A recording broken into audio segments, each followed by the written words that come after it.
You laughed at them, shuddered at them, and yet, but for the accident of birth, you might be even as they are.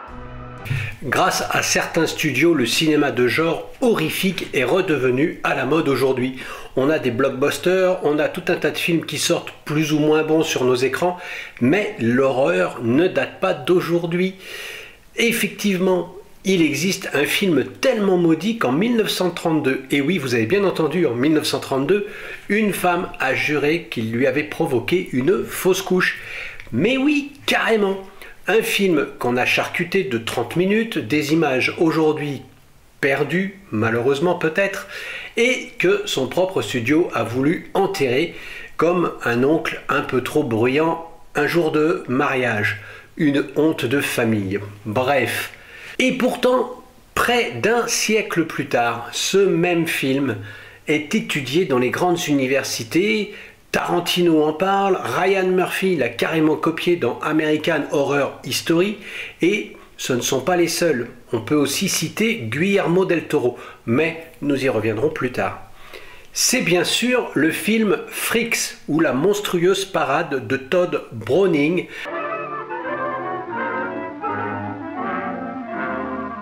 Un titre qui claque, mais qui est encore capable de vous mettre une claque justement si vous osez le découvrir aujourd'hui.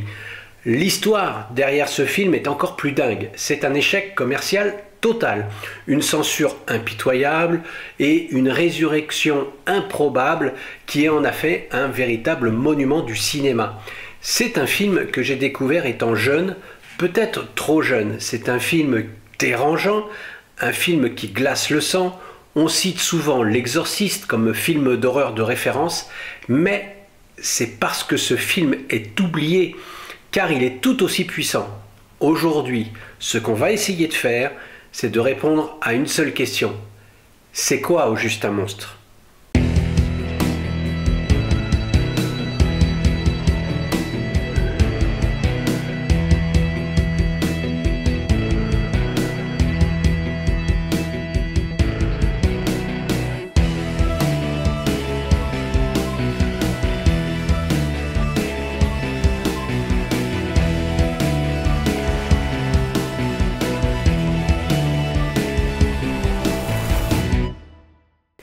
Bienvenue aux amoureux de la toile, heureux de vous retrouver aujourd'hui pour cette session pré-Halloween. Alors Tom Browning, vous ne le savez peut-être pas, mais c'est lui qui a réalisé le premier Dracula de 1931, un succès colossal. Vous retrouverez d'ailleurs ce film dans une rétrospective consacrée aux monstres d'Universal sur cette même chaîne. Universal fait fortune grâce à ce film, et pourtant, rien ne le prédestinait à cette carrière de metteur en scène. C'est un ancien clown, un ancien forain, un gars qui a dormi dans les wagons à bestiaux et qui a vécu sur la route, respiré la poussière des chapiteaux. Son visage raconte déjà 1000 histoires. Ses rides sont comme des cicatrices du spectacle. Et forcément, la MGM, elle veut sa part du gâteau. Son producteur star, Irving Thalberg, le convoite et lui dit « Browning, tu nous fais un truc encore plus effrayant que Frankenstein ». Browning, imperturbable, lui répond « D'accord, mais laissez-moi filmer de vrais monstres ». I kind of peeked out of the corner of my eye and got Madame Tetralini giving us the once-over. I guess she knows she's got a good act, one of the best in the business. It isn't only our act that gets them. We've got personality. We know how to sell the stuff. Same way in the last town.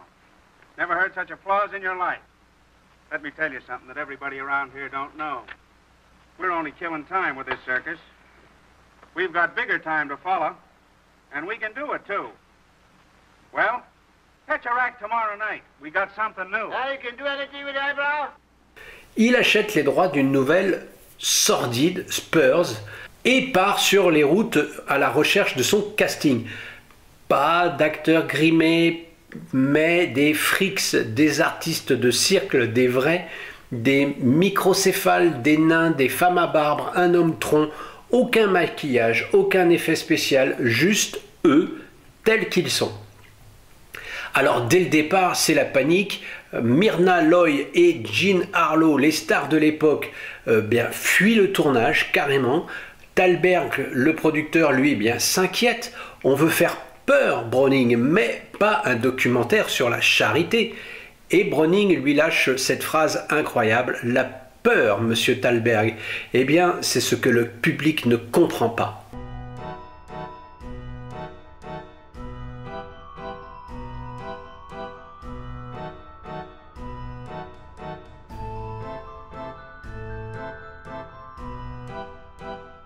Il savait très bien ce qu'il faisait. Il allait bientôt prouver que la véritable horreur ne vient pas des monstres, mais de la manière dont on les regarde. L'histoire de Fricks est toute simple. C'est presque un conte, sauf que ce conte-là, il finit dans la boue. Hans, un petit homme, artiste de cirque, tombe amoureux de Cléopatra, une trapéziste sublime. C'est trop beau pour être vrai. Elle est brillante mais manipulatrice. Elle, ce qu'elle aime surtout, c'est son héritage, l'argent. Money, money, money. Alors, elle le séduit et elle va l'épouser et décide ensuite de l'empoisonner doucement, histoire de récupérer la petite fortune sans vraiment se salir les mains. Sauf qu'au cirque, personne n'est dupe. Les Fricks voient tout, entendent tout. Leur clan, c'est une famille, une vraie. Et quand tu touches à la famille, quand tu touches à l'un d'eux, ben, tu touches à tous. Les lumières sont crues, les visages sont exposés sans maquillage, les plans larges laissent le temps de respirer ou d'avoir peur. Et au milieu de tout ça, une scène, une seule, va devenir mythique. C'est le banquet du mariage. Tout le monde est autour de la table, ils chantent, ils rient, ils dansent, ils accueillent Cléopâtra et là, ils entament une sorte de chant tribal, une danse presque rituelle. One of us, one of us, one of us.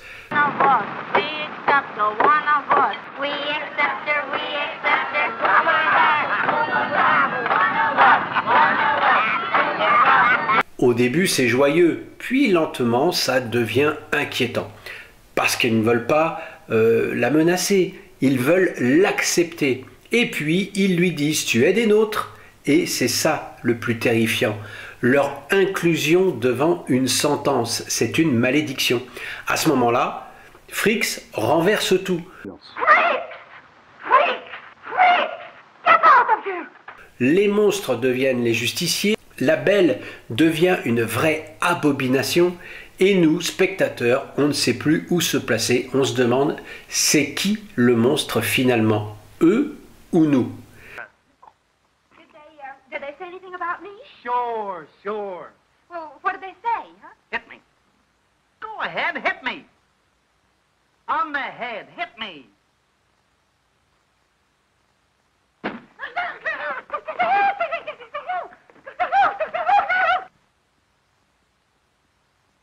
Oh, that's how it is.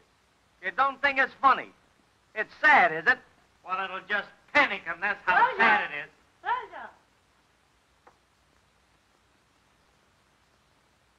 No. When? Come on! En janvier 1932, la projection test se passe à San Diego. La salle est pleine, le public est intrigué, curieux et très vite, c'est le malaise. La scène de banquet arrive, les rires se figent, une femme se lève et quitte la salle, puis une autre, puis un homme, et pendant la séquence finale, cette poursuite nocturne sous la pluie, une dame s'évanouit. Oui, littéralement, elle s'évanouit. Un type hurle dans la salle, est-ce qu'on paye pour voir ça? Le résultat, c'est la catastrophe. Le lendemain, la MGM reçoit des cartons de plainte, des lettres de menaces, des témoignages indignés. Certains spectateurs parlent de cauchemar, d'autres de nausées.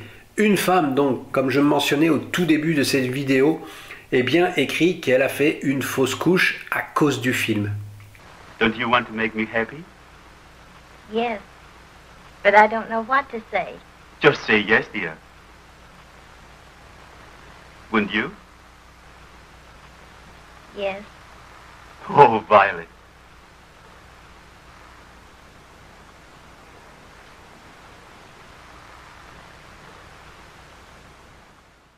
La légende maudite est née.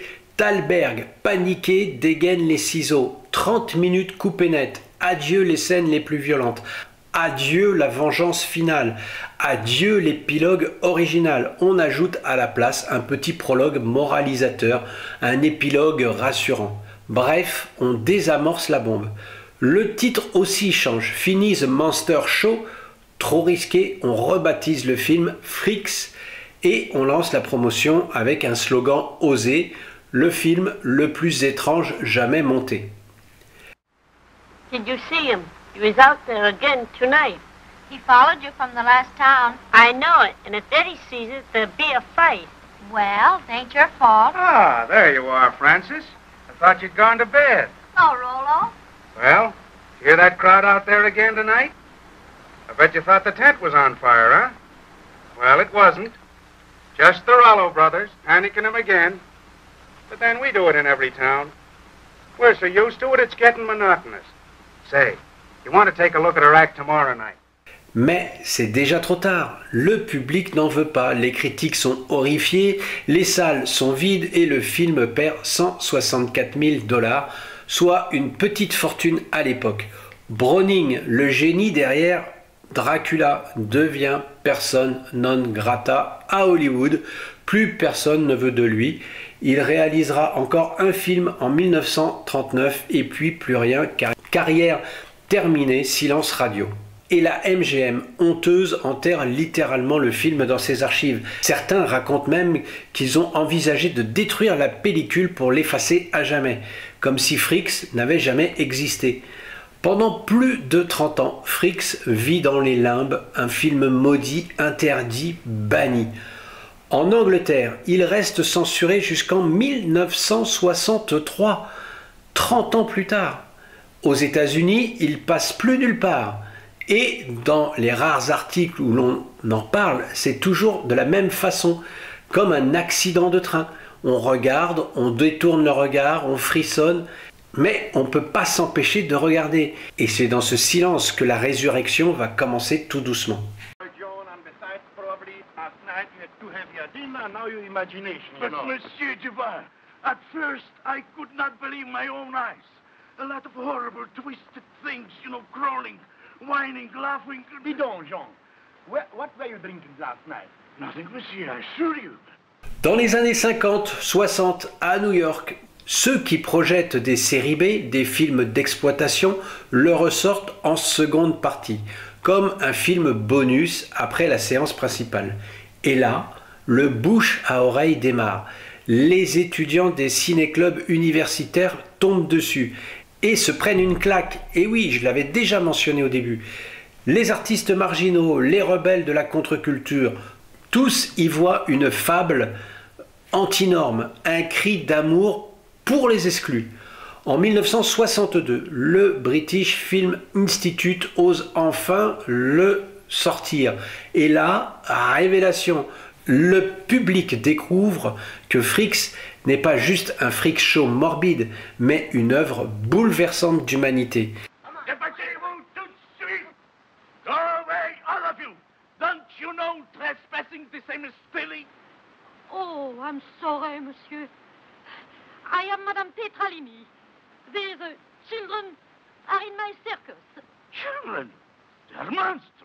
Oh, your circus. I understand. So you see, monsieur, when I get a chance, I like to take them into the sunshine and let them play like children. That is what most of them are. Children. Les spectateurs ne voient plus des monstres, ils voient des gens et la question change complètement.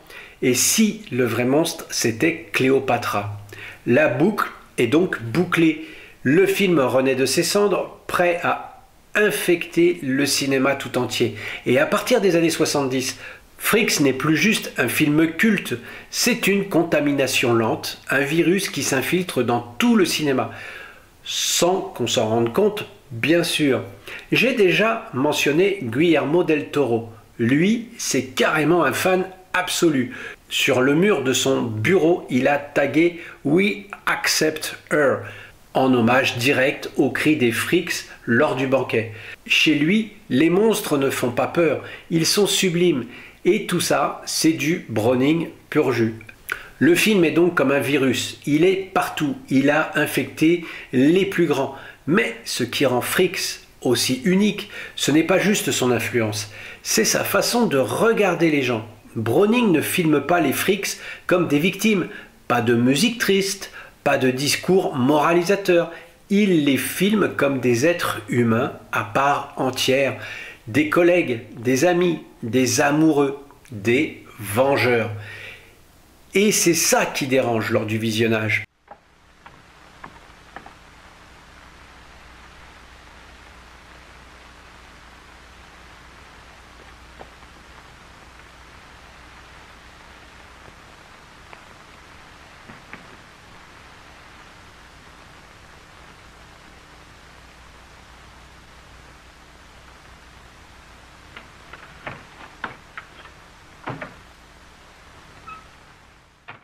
Parce que Freaks te met face à un choix. Soit tu vois des difformités, soit tu vois des personnes. Et beaucoup de spectateurs, hier comme aujourd'hui, préfèrent ne pas choisir. Ils restent coincés dans ce malaise. C'est exactement le sentiment que moi j'ai eu au visionnage de ce film. Je l'ai vu plusieurs fois ce film et à chaque fois ça revient. Parce que le film ne t'offre pas la distance du monstre de cinéma. Pas de maquillage, pas de latex, pas de fiction rassurante, pas de gore, juste la réalité brute. Et avec ça, Browning te dit regarde-les vraiment. C'est inconfortable parce qu'en les regardant, eh bien, c'est toi que tu vois. Tu vois tes peurs, tu vois tes préjugés, ta manière de réfléchir sur ce qui est moral ou amoral. C'est pour ça que Freaks continue de déranger presque 100 ans après d'existence. Il n'y a rien de moralisateur, rien de sentimental. C'est un miroir brisé qui te renvoie ton propre reflet et il te murmure, tu vois le monstre, c'est pas toujours celui que tu crois. It's awfully sweet of you to say that. And I know Violet will be happy. Oh, here's Roscoe. Hello. Roscoe, this is Mr. Vodger. Glad to meet you. Violet and he are engaged to be married. Oh, yeah? Yes, and you must come to see us sometime. Thanks. And you must come to come to see us sometime too. I certainly will. Thanks. Alors la question qu'on pourrait se poser, la question à 100 millions, est-ce qu'on pourrait bien refaire un Freaks aujourd'hui en 2025? Une réponse courte, non. Et pas à cause du politiquement correct. Enfin, un peu quand même. Le vrai handicap du cinéma moderne, il est plus physique, il est algorithmique. Aujourd'hui, ce ne sont plus des productions qui décident, ce sont des tableurs. Tout doit passer à travers les filtres du calibrage de validation par des comités de petits hommes gris en costume. Un projet comme Freaks, il déclencherait un tsunami sur les réseaux avant même le premier jour du tournage. On peut toujours rappeler cette évidence avec le dernier Walt Disney Blanche-Neige en version live action, avec les 7 nains en CGI, incapables de prendre des acteurs réels pour jouer 7 nains. Incroyable. Alors, imaginez bien un film comme Freaks, et c'est pour ça que ce film est un incontournable. C'est pour ça que c'est un film que je voulais vous présenter aujourd'hui sur On se fait une toile. Dans le contexte Halloween, il a toute sa place. C'était une évidence pour moi de le mettre en tout premier sur ce concept d'Halloween. Alors je ne me fais pas d'illusions, j'imagine que tous ceux qui surfent sur la vague Halloween vont parler des films de Carpenter, des Griffes de la Nuit, de Vendredi 13, de la saga des Scream ou de Conjuring, tous ces films dont on a déjà parlé et reparlé. Bien sûr, ils feront plus de 10 000 vues de plus que moi, et ça reste assez facile, parce que le film d'aujourd'hui, encore une fois, sur une petite chaîne, eh bien, ça va pas amener beaucoup de spectateurs. Mais c'est pas grave, je suis là pour ressusciter un tant soit peu des films un peu oubliés, un peu méconnus, ou même qui sont passés à la machine du temps. Et puis vous êtes là, vous qui n'avez pas encore décroché. Alors je vous remercie tout simplement.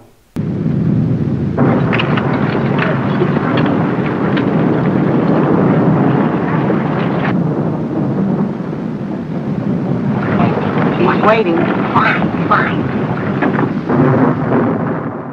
Qu'est-ce qu'on peut retenir dans tout ça? Eh bien que Freaks, c'est l'histoire d'un film qui a tout perdu, son public, son réalisateur, son avenir, mais qui, paradoxalement, a tout gagné, parce qu'il a traversé presque un siècle de peur, de rejet et d'incompréhension, pour finir immortel. C'est une anomalie dans l'histoire du cinéma, un film qui dérange, qui hante, mais qui ne vieillit pas, parce qu'il parle d'une chose qu'on ne veut jamais vraiment affronter, la peur de la différence. Au fond, Freaks, c'est pas un film choquant parce qu'il montre des corps difformes, non, il est choquant parce qu'il nous montre des corps libres, des êtres qui existent, qui s'aiment, qui revendiquent leur humanité. Et oui, quand on les trahit, ils se vengent, bien sûr, mais ça, c'est la nature humaine. Il n'y a pas de cruauté, mais c'est de la dignité.